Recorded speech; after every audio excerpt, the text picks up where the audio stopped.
I'm John Atack. I'm Sam Atack. And we are going to talk about maturity. It seems to me that we live in a society that does not want people to grow up.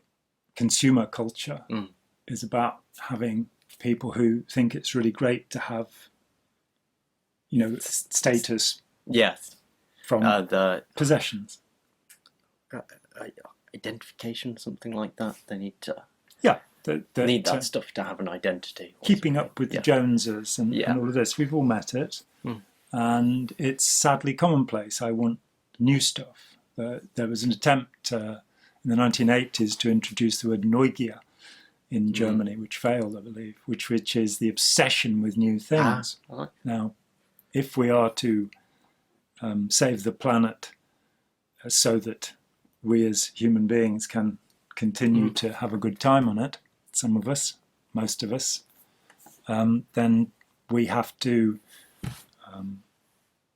reduce our use of things, we have to reuse things, and then we have to recycle.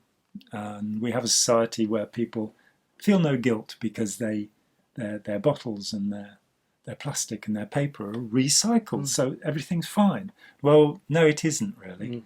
That's an incredibly immature way of looking at things. I mean, this reminds me of at school, the people they get you to look up to, people like Alan Sugar or Donald Trump, people who most likely haven't matured properly. Yeah, and who seem to be schoolyard bullies, frankly. Yeah.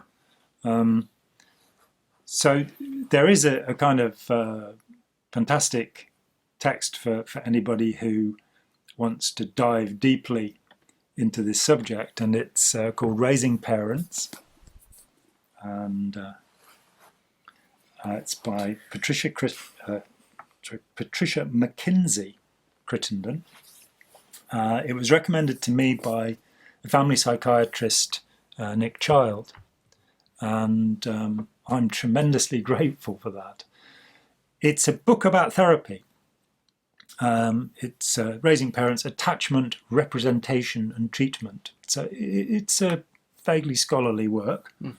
It's not a kind of holiday read. But she suggests that rather than classifying people as, any of the kind of 1,000 or more types that we find in the Diagnostic and Statistical Manual of Mental Disorders of the American Psychiatric Association, rather than classifying them in these ways, we should look at how grown up they are. And she brings forward the dynamic maturational model and suggests that in many cases it's simply a failure to develop fully. And in a society where you're not meant to develop fully. Where selfish behaviour is considered good. And, what we talked about in the other video, that being Which taught... other video? The one which had this book in it. Which was the first of our education videos. How to survive your first year in teacher. If you don't... The deathly stare. So... Intimidated? Yeah. Obedience. If you teach people obedience rather than thinking for themselves, they don't really mature. It's why Ira's model, again, is so useful, because it's good to encourage children from a young age to be able to speak back. And by encouraging that, I feel that's important to the maturation process. I mean, Ira Chaleff, we're talking about his intelligent disobedience, that there's a great little video. If you put think, blink, choice, voice into your search engine, which I hope is DuckDuckGo rather than one of the ones that steals your information, that if you put that in, then you'll find this very 2-minute video, which is for 4 and 5-year-olds, and says, if somebody says something that doesn't seem right to you, blink. And while you're blinking, think. And make a choice as whether or not it's safe or proper to voice your disagreement. And it would be so much better if kids, rather than, being seen and not heard, as the Victorian expression has it, if kids could raise their doubts and talk about things, because their intelligence would develop more. It would be better if, rather than having authoritarian structures where you're told what to do And let's face it, we've all seen what happened in Germany, in Italy, in Spain, in Portugal. We maybe didn't see what happened in Portugal, but they too had a fascist dictatorship. And of course in China, which is the biggest fascist dictatorship that's ever existed, and yet people still insist on calling it communist, which is in a place where you don't actually get to vote. You can barely, you can only vote for we have put up one member for you to vote, So fascism, very nasty, that authoritarian grasp on society. And the only way to overcome that is to grow up. As I've said in the video I did on enlightenment, I spent more than 35 years, trying to achieve this wonderful Buddhist notion of enlightenment, and eventually went, actually what's important is relationship with other people, accepting that we will suffer. And, whether a death can enter nirvana with Kurt Cobain is another matter altogether. But I like to think that actually when you die, you're just forgiven. Yeah, that sounds nice. Because I believe in niceness. And it's like, it was okay. You shouldn't have done it. Bad lad. But, so, what do you think makes somebody mature? What traits do they need? Responsibility. Owning what you say and do. Not trying to make yourself right. I think that's a really important aspect, that we are fostering narcissism in our culture at a horrible pace. That the word celebrity was invented with its contemporary meaning only in the 1920s. There were no celebrities before then. But with the growth of the media, we started getting movie stars, I think probably the first of them. And you get to this point where, not mentioning the Kardashian family at all, that you get people who don't have anything other than quite a large bum. And lots of money. Yeah, and in the UK we had Big Brother started up, and people would relatively ordinary people would be in a house, and whichever one of them was not voted out by the end would own the house, which is quite cool. And a woman called Jade Goody came along, and she was quite obnoxious. She was quite unpleasant, and she became a celebrity based not upon anything. I mean, becoming a celebrity because of your good looks is perhaps a little bit suspicious, but of itself. But I'm afraid that is human nature, that we do idolize people. You're a sports star, you're a film star, you're whatever. Okay. But there's a kind of presumption that these people will have some special powers or abilities, which they usually don't. I wouldn't, for example, choose my religion based upon the idea that Tom Cruise or John Travolta belong to a religion, because they're not actually philosophers. Yeah, that's true. But we have that thing going on. Jade Goody managed then to deeply offend somebody on a racist basis. She said something awfully racist. And that got her in the newspapers too.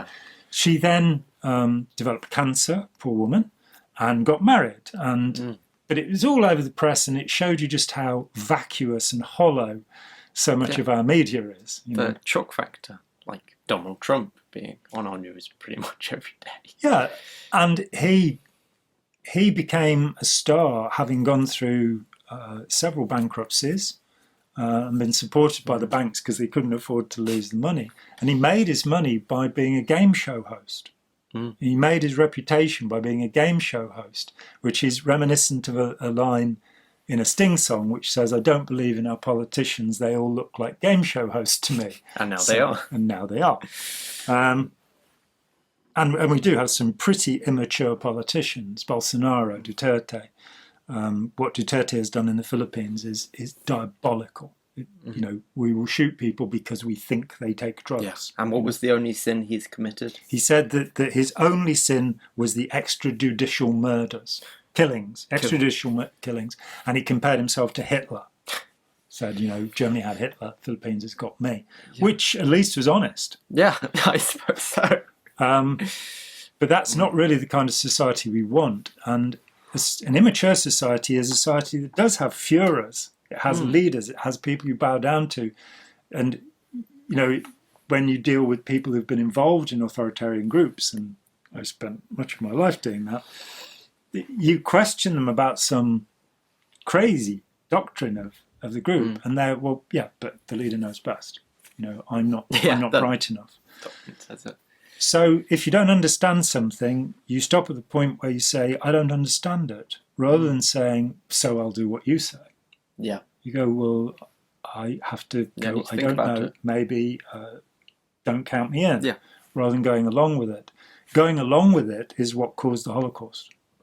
That many perfectly, the banality of evil, as Hannah Arendt put it, that many perfectly ordinary clerks and labourers went and murdered masses of people throughout Eastern Europe and in the death camps. And they didn't do it because they were evil. They did it because they were immature. They did it because they hadn't grown up. So I was going to say that for me, perhaps the idea of enlightenment is really the idea of growing up and taking responsibility. I think that there is a problem in the monastic communities where looking for enlightenment or union with God or this kind of thing, they've actually abrogated the responsibility to society. That if you take out the brightest, most conscientious people from a society, and you then think about Darwin and what that means, then you have not done a service. So, the Muslims and Jews don't have this, that they actually believe in the family. The Chinese, the Taoists, very much the family is important, to the extent even that there were 2 purges of Buddhism in China historically, because they were telling people not to have children. And if the family is the most important thing. So we need to grow up, we need to take responsibility, we need to reduce consumption and overuse of stuff, our carbon footprint. We need to reuse things. I read about Topshop, which is a clothing store throughout the UK, and they interviewed people who shopped there, and they found that usually they only wore a garment one time. Okay. So, which is great for people like us who buy our clothes at thrift stores. Please send us some money so that we can buy some trousers. It's great for people like us because there are lots of clothes in the thrift stores. But maturity is an essential concept. So where many people are in prison because they are either illiterate or functionally illiterate. They've not grown up into understanding what is being said to them. And they can be helped to do that, most of them. It's not because of a deficiency in them. It's because our school system hasn't managed to work out what to do for them. And because we still live in a society that violently and sexually and emotionally abuses children. And I think if we could change that and not fight wars and have lots of people with post-traumatic stress disorder around, then we could have a more mature and adult society where we could collaborate with one another, where we could get rid of the authoritarians and actually, I mentioned virtual Taiwan before in another lecture talk, sorry. Why about the word lecture? But I mentioned these are not lectures. In another talk, that this great thing has happened in Taiwan where they've the first transgender minister in the world is in Taiwan, and she transitioned from a man to a woman, and she came up with this incredible idea that you could use the fact that people are online to get them to talk about issues. So rather than saying, should we have electric scooters or not, vote yes or no, they went and said, what is it you don't like about it? What is it you do like about it? And they found that if they could come to a consensus, rather than having Republicans versus Democrats, Conservatives versus Labour and what have you, they could actually get people to say, well, if there was a speed limit, if there were safety features, if people had to wear a helmet, if certain conditions are met, and they found that they could get the supermajority, the 2/3 of people agreeing on something, rather than what we're seeing all around the world now, which is 50% for and 50% against in one country after another. So Taiwan, that's called, Virtual Taiwan, and it's a model that could be adopted around the world to smooth out some of the nastiness and division and divisiveness in our society. It's about growing up, and I think we're done for today, and we're going to go and see if we can grow up a little bit, because this has been very silly indeed. We would especially like to thank, and we should thank them, that they've been involved in every video we've done. Our friends Rex Basterfield, who even provided the camera for us. He's such a sweet man, because we couldn't get decent quality through computer type things. And Spike Robinson, who has just done an incredible amount of work to make sure that these videos come to you free of charge. We would like you to like them, we would like you to subscribe, we'd even like you to press the little bell thing, which is a notification, so we can annoy you with there's a new time video. we put a new video. But you can bet your bottom dollar that there will be, unless there's a catastrophe, flood or famine, there will be one or two new YouTubes, and we try to keep them short enough so that you don't fall asleep. And we really appreciate you spending time with us, and we hope that you'll stop posting your own videos to talk about these issues, because that's the only proof that it means something, when you think about it, when you talk about it with other people, and when you collaborate. And we are not authorities on any of these subjects. We're just people who are thinking about it, and we'd like other people to think about it and contradict us when we're wrong, give us better information, debate, discussion. We don't believe in the authoritarian model. So that's about it for today. That's all, folks. That's all, folks. I'm John Atack. I'm Sam Atack. And have a very good day. Goodbye.